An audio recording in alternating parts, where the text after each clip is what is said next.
रुक कर लेते हैं पश्चिम बंगाल का, जहां प्रधानमंत्री नरेंद्र मोदी पहुंचे हुए जनता को संबोधित कर रहे हैं। क्या कुछ कह रहे हैं, सुनवा देते हैं आपको। नोटों का ढेर नहीं देखा, जितने नोटों के पहाड़ पर ये चोर लुटेरे बैठे हैं। यहां टीएमसी के नेता और मंत्रियों के पास से भी नोटों के पहाड़ निकलते हैं। ये भ्रष्टाचार करते रंगे हाथ पकड़े जा रहे हैं और गाली मोदी को देते हैं। मुझे बताइए भाई, क्या मैंने देशवासियों से कभी कुछ छिपाया है क्या? मैंने 14 में कहा था ना, मैं भ्रष्टाचारियों के खिलाफ काम करूंगा। मैंने कहा था कि नहीं कहा था? मैंने 2019 में कहा था ना कि मैं भ्रष्टाचारियों को एक एक करके पकड़ूंगा। कहा था कि नहीं कहा था? और 24 में कह रहा हूं, मैं ये भ्रष्टाचारियों का जीना जेल के बाहर रहने नहीं दूंगा।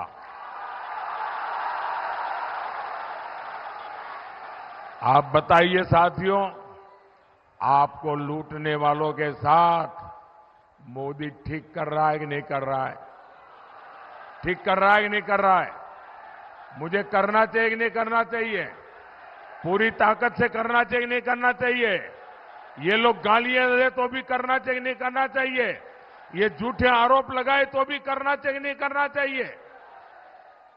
आपके लूटने वालों पर चोट होनी चाहिए कि नहीं होनी चाहिए? मोदी आज आपको एक और गारंटी दे रहा है। 4 जून के बाद नई सरकार बनते ही ऐसे हर भ्रष्टाचारी, उनकी जिंदगी जेलों में ही बीतेगी।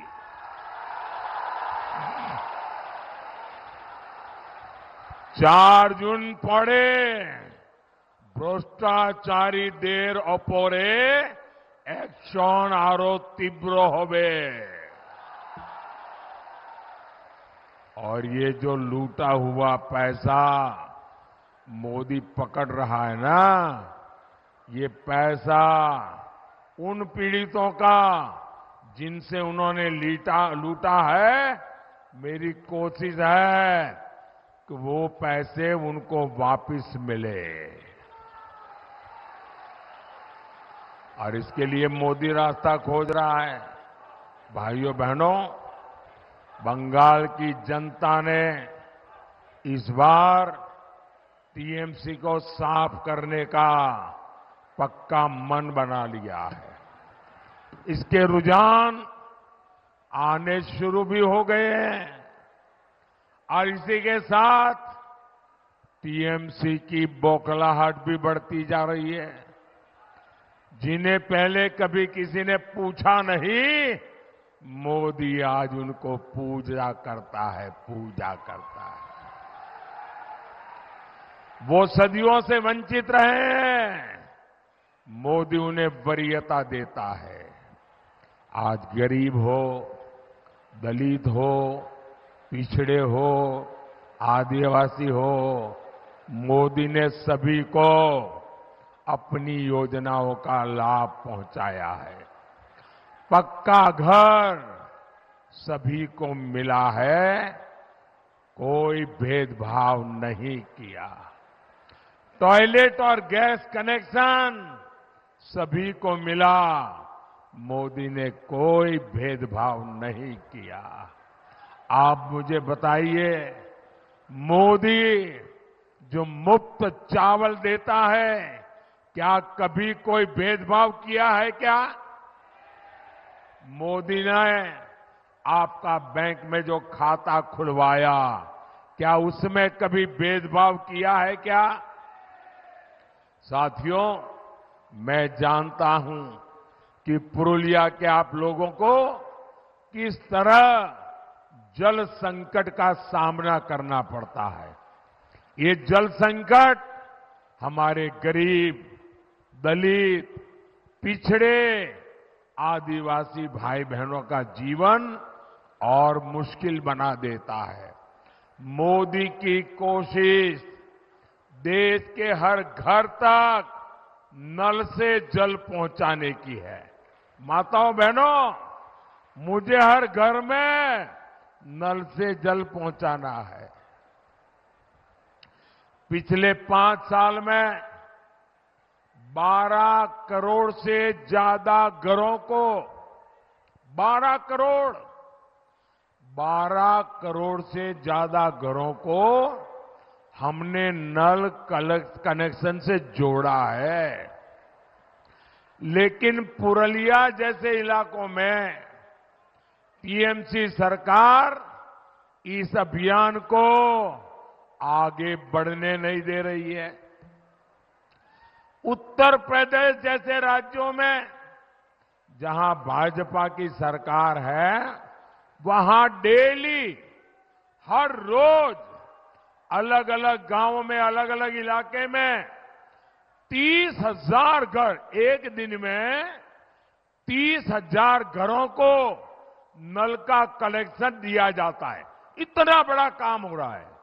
उसके सामने बंगाल में एक दिन में सिर्फ 5,000 घरों में काम होता है, क्योंकि टीएमसी वाले करने देना नहीं चाहते, उनके तोलाबाज करने नहीं देना चाहते। टीएमसी सरकार से यहां विकास की कोई उम्मीद नहीं लगाई जा सकती। साथियों,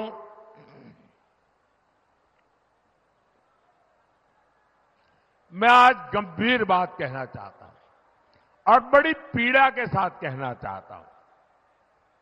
आप जानते हैं, स्वामी विवेकानंद जी जब विदेश की धरती पर गए थे, जब वो भारत की बात करते थे, तो लाखों लोग उनके भक्त बन गए थे। हर एक पर एक वर्ग ऐसा भी था जिसको भारत से नफरत थी। उन्होंने स्वामी विवेकानंद जी का खूब अपमान किया, अरे धमकाने की कोशिश की। पर स्वामी विवेकानंद मां भारती का मिशन लेकर निकले थे, वो कहां डरने वाले थे। आज ऐसा ही बंगाल की धरती पर हो रहा है। चुनाव में बंगाल के लोगों को डराने, धमकाने, हिंसा कराने वाली टीएमसी सरकार ने इस बार सारी हदें पार कर दी है। आज देश और दुनिया में इस्कॉन, हरे कृष्ण हरे राम वाले, फिर रामकृष्ण मिशन जो स्वामी विवेकानंद जी ने बनाया था, और भारत सेवाश्रम संघ सेवा और सदाचार के लिए पूरी दुनिया में जाने जाते हैं। वे भारत का नाम रोशन करते हैं। लेकिन आज बंगाल की मुख्यमंत्री इस्कॉन वालों को, रामकृष्ण मिशन वालों को, भारत सेवाश्रम के सन्यासियों को खुले तौर पर धमका रही है, खुले मन से चेतावनी दे रही है। दुनिया भर में इन मिशन से जुड़े वाले लाखों